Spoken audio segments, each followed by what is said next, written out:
Hey, Dan. What's up, Alex? Hey, welcome back. Yeah, we are back. I know, it was an amazing trip. It was an awesome long weekend. And we went to none other than the Dice Tower Retreat 2025. One of our favorite events. Love it. Oh, so much fun. Yeah. We did a pre-episode about what we were excited about. As the Boards and Bottles guys, we definitely had some games going in that we were very excited to try out. We told you about a few of them. We talked about how important it was to teach games. Yeah. And then we told you a little bit about some whiskeys that we were going to bring, and we did bring them. We did. We had some fun times. Oh my goodness. Yeah. So where do you want to jump in? I mean, this episode, we're just quickly going to talk about the games we played and what stuck with us. Yeah. I mean, there's a couple games that I just couldn't get out of my head.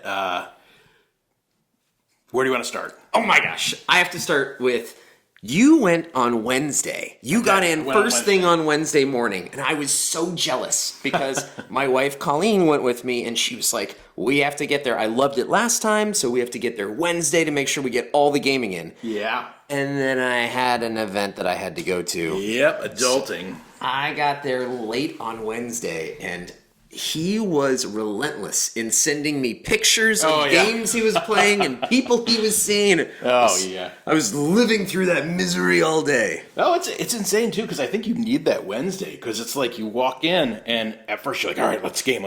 Yeah. But because the retreat is the same people every year and it's people that we've gotten to know, I swear the first hour I was in that hall, it was just going up and saying hi to people. And so you're back again. Exactly. That's exactly what it was. And we'll get a game in. Like, it was cool. It was so much fun. But when you walked in, we kind of made Alex and Colleen sit down and played a game that's just been stuck in my head since I got home. It's called Hot Streak. Yes. Hot Streak is ridiculous. There's nothing cooler than after having seen him game all day. I shared my itinerary when I was driving across the state of Florida and being like, I'm on my way. And we're here. Yep. And then he was like, get here quick because Tom's teaching us this game and you don't want to miss it. Yeah. So Tom Vassell ran Hot Streak. Tom was like, let me see your list. And he was going down and he's like, Hot Streak. He's like, right now. So he got a bunch of us together for Hot Streak. And what it is, it's crazy. It's this game that has a mat that actually inserts into it. It's like a window roll-up shade kind of thing. So you pull this mat out. And it's a mascot racing game. It's like totally Camel Up. Like, you are not a mascot. You are betting on these mascots. And there's a deck, and you kind of know some of the cards in the deck, and you're inserting cards in it. But these cards are ridiculous. It's like a move forward, too. Trip over your feet and fall down. Turn around and run backwards. Like, it's the dumbest stuff. You can knock other mascots down and run over them. You can run off the board. I mean, we've all seen mascot racing at like a baseball game or football game or something. That's what this is. Like, you cannot take it seriously. It is fun. It is immense fun. Yeah. We had a great time. I think we played that game probably 3 times at least. At least. At least. Yeah, we taught it to Joey. We taught it to Rod. Like, it was great. It was so much fun. It was silly. Yeah. And it's a great palate cleanser type of a game. Definitely. I mean, throw it in there. It's a good 30 minutes and 30, 40, and out it goes. Yeah. That was amazing to start with. It was. And then we moved right into another game that's been stuck in my head, too. I don't remember if it was right after that. It was. I think it was definitely the first day. But Feya's Swamp. It was immediately after that, because that was one of the teaches that I wanted to zip out of my brain. Yeah. And that was a little meaty. It was. It was meaty, but it was good. It was, what'd you say, the guys that do Terra Mystica made it, right? Yes. Mm-hmm. So definitely had that feel where you've got this map, you're putting tiles out, but it has this neat thing where you're picking a roll every round, and based on when you pass, that can dictate like what roles are available to you to select for the next round. Kind of that Carson City feel of drafting your player. Yeah, it was. I liked it a lot. The area control aspect when you're not necessarily area control, but trying to like grow your island bigger and the additive benefits. So much to do, so little time. It was, and it's neat because it was like Terra Mystica. If you guys have played that before, where you're like pulling stuff off your board to make your engine better, like you're pulling stuff off and it's uncovering things on your board that allows you to do more things with your actions. It's totally that. 100% that, and just trying to get that engine moving in front of you so that when the later rounds come and everybody else has these epic turns, like you're included in that. I was not. It was a fabulous way to start the first night. It was. And I was glad to be there so that then Thursday morning, all games all day. Oh, yes. Definitely. So many games. And Steven started by teaching us Fate of the Fellowship in the morning. Oh, Lord of yes. the Rings. That was big on both of our lists. It was. And still is. I was told not to play Frodo, because Frodo is just the guy who gets passed around and everybody's picking you up and taking you places. And I was like, that sounds so bad. Well, Steven was adamant that I was going to be Frodo. And I was like, well, maybe since you're teaching, you should play Frodo. He's like, no. Yeah. Yeah, it was funny because he pulled out the book and it's like, these are like the people you should play in their first game. And I was like, yeah, I'm not playing those people. I'm playing these people. Like, this rule book doesn't know me. I'll do what I want. And what happened? We got crushed. First round. No, we made it into the second. Okay. We each got one turn and then I think we died yeah. turn one. But from after from what we heard from others that were there that were playing it, it's almost one of those that you have to give yourself a moment of grace when you start because you will lose spectacularly probably the first time you play. Yeah, if you don't understand what to me, there's this eye, right? The eye on the dark tower. All-seeing eye, yeah. So where that eye is looking, if it's ever looking at Frodo, you got problems, son. Like you need to get that. You need to get that eye away from them. And one of the ways you can do it is through combat. So what we figured out kind of right away, but it was too late, was we got to get this eye focused somewhere else. So let's have all these combats distracting things. And our second game was much better. We lost by a turn? A turn, though. And it's only because things really went bad. They did. They got 2 of our strongholds right at the last second, which was a loss of 4 or 6 points. Yeah. We just, all of our hope was lost. Yep, it was. We had no hope. Yeah. That's all right, though. Awesome game. It's in the pandemic universe. One of the things that I think we all struggled with was just figuring out where all the places were because they weren't always obvious, and you got meeples everywhere, and sometimes they're burying the thing. So it was awesome. It was cool. I can't wait to play more of it. Yeah, it was fun. One of the games, right as we walked in, so I think we talked about it last episode, was if there's a game somebody's excited about, somebody wants to teach you about, sit down and listen to them, hear them out, give them some time, right? So when Steven and I got there, we got to sit down and play with Mr. Bonacore, the lovely Paula, and one of our favorites, Sharon. Whoa, Sharon. Yeah, we got to play with them. We played this game called Up and Down. Up and Down. Up and Down. Yeah. Had no idea what this game was. I would have never picked this game off the shelf. Ever. And it even sounds dumb when they were explaining it to me. Steven's like, well, you have these elevator shafts, and you can have 3 elevator shafts, and you're building them in chronological order. Dude, this thing was fun. You say fun, I say stressful. My stress level towards the end was always on high because you're about to bust. Because if you're going... You choose that you're heading down with one and up with one, and the cards are all numbered. They're sequential. Yeah, There's 1 to 20, 126. Yeah. And so, you're getting down towards the end of the stack, and you're like, I need 1 of 6 numbers. And then I need 1 of 5 numbers. And you're like, right? I need 1 number, otherwise I'm have to burn my whole elevator and lose all those points. Exactly. And it did happen to me. Yeah.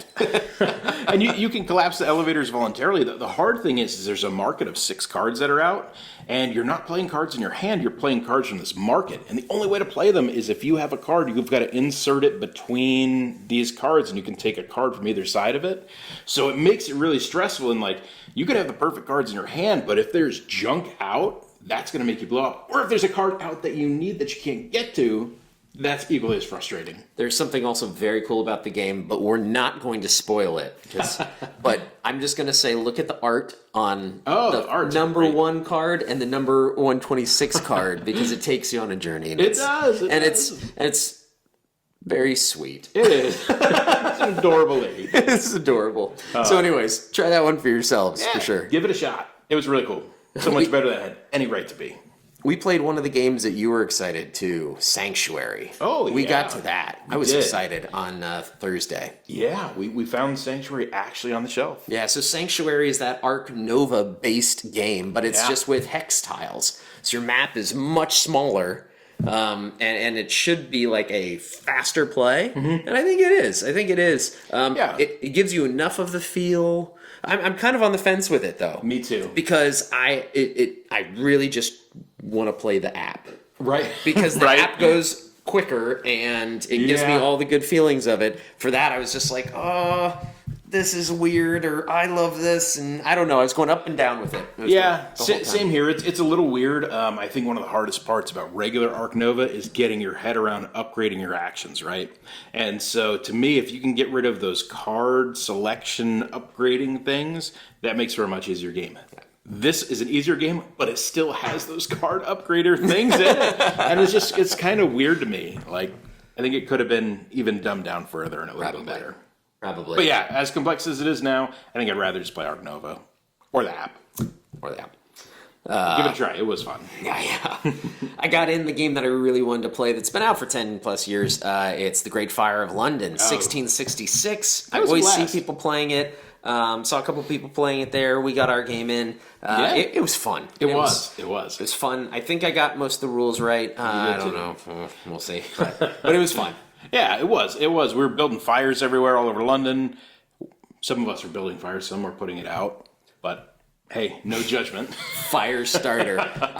He laid waste to everybody. He was like, if somebody burns up my thing, I burn up everybody's everything. Yeah. You were going when some of my territories, some of my scoring opportunities burned, I was like, I'm not putting these fires out anymore. I'm just going to direct them to everybody else. He's like, He's like looking at us. Is that making you wince? Right. Well, then I'm going 4 more. Exactly. Yeah. It was fun. Yeah, it was. I mean, are you going to score points? Are you going to take points from other people? Yeah. Like, hey. So it was a very good time. I also threw in a quick little teach of Orc Olympics. So that was one of my little games where, anyway. Check it out. It's silly fun. Yeah, silly fun. Definitely. I was going to say... Fromage. Oh, yeah. Let's talk fromage. Fromage. A game I didn't even know about. So this was a new to me that you threw in. Yeah, and I threw it in last minute. Like, I didn't really know anything about it. It was far down my list. I'd heard a lot of good things about it, but I don't want to play a cheese-making game. Like, that does not sound fun to me. I want to be the hero. I want to win the day. I don't want to be a cheese baker. Whatever they do. A fromager. But dude, this game was like crazy cool. It was so neat. Like, as I'm reading the rules for this thing, my mind just like popped. Like, I was like, what is going on? Like, I don't understand this. This is area control. This is set collection. This is... Yeah. But what is the coolest part of it, honestly? It's spinning that board. So it's a worker... The Lazy Susan type esque. Yeah. So, yeah, it's a worker placement game, and you're placing your cheese dudes out, and then the whole board turns, and you don't get your workers back at the end of every round unless they're pointing back at you. So, like, some of these really cool actions in there, you're not going to get your worker back for 3 turns. So you have to look across the board and be saying, I really want to play on that game with this guy, so I have to do them in this position. I mean, it seems it's a simple game. It is. It's very simple. You can make it way complex. Oh yeah, well, you can, and you've really got to be thinking, like, especially at endgame when a lot of spaces start getting like covered up. You're really thinking like, okay, what's going to come to me next turn when this board turns? Because you're only playing in the quadrant in front of you. So you're thinking like, okay, what pieces do I need to make sure I still have available to be able to place them over here?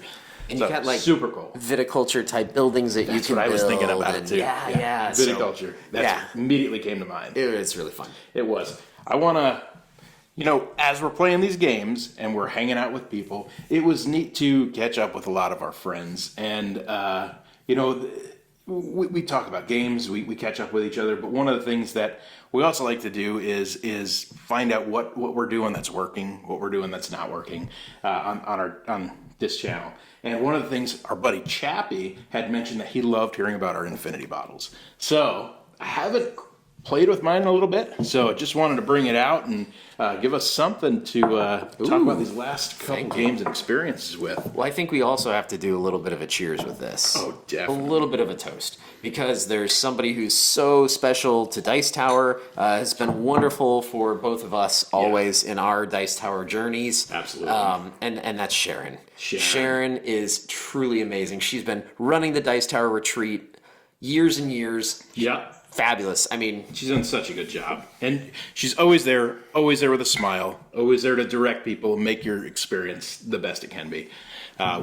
She's retiring this year. We're going to miss her terribly, but Camilla, I think Jenny is involved with it now too, and I think it's going to be in good hands. But it's not going to be the same without Sharon running the show. I know, but Sharon did mention that she's going to be at other Dice Tower events. We're still going to see her, so no worries there. That's exciting to see her on the other side of it. But definitely, Sharon, Sharon. Cheers to you. Yeah, amen. Thank you. Ooh, it's spicy. Ooh, you got a lot going on there. Yeah, there's a lot happening. And if you guys are curious, this is called an infinity bottle. We've got an episode, our space base episode, I think. Yeah. Mm-hmm. Yeah, maybe we'll leave a link down in the comments where we talk about our infinity bottles and a little bit about what goes in them. It's tasty. Yeah, but it's constantly evolving. It is. It's kind of like doing your own. It's doing your own blend. It is. That's exactly what it is. So it's like saying, I know that these people are amazing at what they do, but I'm going to try to do it the way I like it. Yep, exactly. This is probably the highest alcohol content one that I've made. Look at the legs on that thing. I mean, I get a little bit of almost vinegar in it. I don't know why I get that flavor on the back end. Yeah, it was very like cherry. The first time around, I wanted to get a little spice to it. Okay. So I put in a little more rye, put in a little more amped up alcohol content, and might have went overboard. All you need is just an Isla in there to really make it sing. Smoky. To wreck it. But this is the retreat episode. This isn't the whiskey episode. So true. So back to gaming. That night we played Flip 7. We did a little Flip 7 fun. Oh, we did, didn't we? Yeah. Yeah. Had some drinks, had some fun, played some Flip 7. Yeah, hung out with our new friend Monica. Yes. Yeah. Yeah, we might have got chased out by security. It's okay. That did not happen. Did not happen. No. Friday. We started off. First thing, we went to the back room where you play the big games that are table hogs, and we got out Galactic Cruise. What a beast. That box is intimidating. It is and huge. You learned the whole employee handbook cover to cover. Yeah, I couldn't explain the whole employee handbook, and one of the guys we were with obviously did not read his employee handbook. Either before or during the game. That's so true. Steven. It was not me. No. But yeah, that game, I do like heavy Euros. I like them. I don't like them when they're themeless. To me, it's very hard. Like, there's so many things to understand. And when you've got something themeless, it's purely procedural at that point. Yeah. Galactic Cruise gives you a theme, and I think it makes the whole thing, like, really sing. I had so much fun with it. I did not expect to like it because I had watched a review about it. I had listened to a review. I had, done some research ahead of time about it. And I just went, this is what I'll play. Yeah. Just to be nice to Dan. And then I'm going to stomach it and move on. Well, even and then I bought it immediately. That's a good thing. But even like the night before, I mean, we were talking to people, we were having some drinks with people, and they were like, "Yeah, I played Galactic Cruise, and that's like 5 hours of my life I'll never get back." And it was like, "Oh, what are we getting into?" Like, I don't think it quite took us 5 hours, but with setup, teardown, teach, probably. Like it was a lot. I think it would be a 3-hour game with the 4 of us again. Okay. That's where I'm thinking it's going to be. We will test that theory. Let's do it. Yeah. Well, now I have a copy. You have a copy. Yeah. So, yeah, very, very cool game. It's complex, but it's so good. I know. It is. What else did we get in that day? We got in the new Ethnos. We had played that before. We taught some people. We went off. We grabbed some dinner at one point, and it was just pouring down rain, and we just could not go back out in the rain. So I was just like, I got a game in my backpack we can try. So we tried Skyrockets. Yes. Yeah. Skyrockets is another one of those. quick palate cleansing games. So it's Very kind of got the collaborative, cooperative feel of The Crew, in that you're all trying to go towards the common missions. Yep.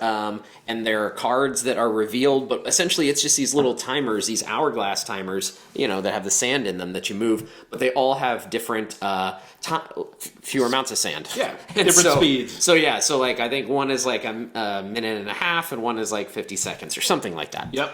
40. So anyways, but some of them are up, some of them are down, and you're spinning them because it's kind of like the fireworks show or something like that that you're doing. And so You've got to get the shells off in the right order. So everybody's got a hand of cards, and there are scenarios, and so the cards will all have like two color that you're sending up into the sky. And so the whole thing is you have to put on a good show for everybody, and if any of the timers runs out, somebody's getting super bored. So starts looking at their phone. yeah. So, and if you lose 3 people from watching it, like it's not even worth mentioning. So Right, yeah. it's kind of fun. Like I said, there are like 20 or so different themes to it, like episodes you run through, and they're get very difficult. Oh, yeah. They're very difficult. I played one with Steven just the other night where he was like the wizard behind, and so like I couldn't see what he was doing. He just had to tell me, and I'm playing cards. It's fun. It plays great at 2. It plays great at 4. It's a lot of fun. That's awesome. Yeah, very cool game. Very reminiscent of The Crew. I liked it. Yeah. I liked it a lot. What else did we get in? We played a game that's been out for a little while that Alex had on his list, Crusaders. Thy will be done. I thought that game was awesome. I thought it was so cool, and I don't know how I've never played it. It's got that rondelle where you're kind of like moving cubes around to have the strength of your actions be greater.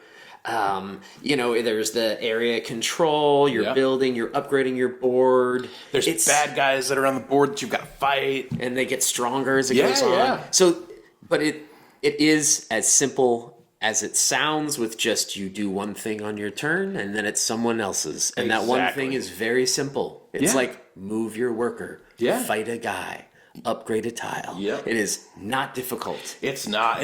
But sometimes that's really refreshing. Like we get into these games because we're gamers. We've seen this stuff before. It's easy to take a basic concept like that and then just build on it. Where if you get somebody that's new to gaming and you're like, oh, try this thing. It's simple. Like, just do Glenmore. Yeah. Glenmore is going to blow somebody's mind Yes. that's new to gaming. But Crusaders, I don't think it's a big leap into this. Very approachable. This space. Yeah. We were talking about how we could play with our kids, and they're going to be super into it. So Yeah. that's definitely a game that's on its way next Friday. Oh, man. So there was a game that I could not stop playing. Like I could not get it enough, but it wasn't in the library. I kept having to bug Tom about it. It was called Lightspeed Arena. Oh man. Yes. Maybe more activity than game. It's crazy. It's played on an app. But what you're doing is you have these spaceships that are numbered 1 through 8 or whatever. Yeah. And this timer goes, and you've got to place these spaceships down and rotate them. And they've all got like space guns that are pointing at people. And you're trying to blow up each other's ships. The ships are going to resolve in numerical order. And there's asteroids out there. There's all kinds of bases. I mean, there's so much fun to be had. And what you do at the end is you take a picture with your phone and run it through this app. And the app does all of the combat resolution for you. It is really fun because you think, oh, I tore up somebody with my amazing laser. Yeah. And then your ship gets destroyed before their number happens because it's all in order in sequential order. Yeah. So you almost have to place some of your oldest ships last. Exactly. Or or with the asteroids, if you shoot an asteroid, you can mine these minerals. So I'll see Alex is going to shoot this asteroid, and I'm like, all right, I'm going to blow him up and steal his load. But somebody else is blowing him up before my guy activates, and I end up shooting the side of my own ship. and blowing up your own ship. Exactly, yeah. There's all Friendly this fire. comedic stuff. You've got to think quick. It's a real-time game. Oh, yeah? It's app-based, but it was so fun. I loved it. I can't wait to get a copy. It's like 10 seconds to put your play on the board, and you're like, yeah. oh, no, oh. It was simple. And one of the guys in our games group is very IT-brained, so I can't wait to get him to be able to project our battles on something large, so we're not all crowded over a phone trying to see what happens. So That's going to be fun. It was fun, and we played that, like 4 times in a row. It was so much fun. Definitely. And the asteroids all do different things, give you power-ups. Yeah. You can have different synchronous abilities if you Yep. want to. Super fun. Yeah, loved it. We played Ostia, which was so similar to Thy Will Be Done. It was great that we played Thy Will Be Done, Crusaders Thy Will Be Done, because it had the exact same rondel-type concept, just slightly tweaked. But then there was much more to do. Yes. It felt like I was doing a Beyond the Sun tech tree going out, building, and... Yes, the wrinkles were just enough. I think in Crusaders, like the space that you choose to activate, you get as many actions as like the you're taking pieces off on there. it. Yeah. And then This in was where you Ostia, win. there's 2 actions. There's the one that you select and then where you end up. So you're trying to like puzzle all this stuff out and you're trying to plan for your next turn and you're trying to race people to stuff. And it was just, it was so cool. That was one of my favorite games of the weekend. Yeah, and there were definitely a couple things that we got wrong with ships. It was like, and what's great about it is there were games we played where we would just go, that can't be right because it doesn't make sense. Yep. You know, like it just doesn't make sense. And then we would consult the rules and we go, aha, Yep. aha, we knew it was wrong. Yeah. Yeah, I mean, so let's take this, and this is what it would have been. Yeah, no, and we go into this thing knowing like we're just here to like learn a lot of games and see what's cool. So nobody gets really butthurt when it's like, oh god, I would have crushed you guys had I known that rule. We're not going there for blood. Woulda, coulda, shoulda. Yeah, definitely.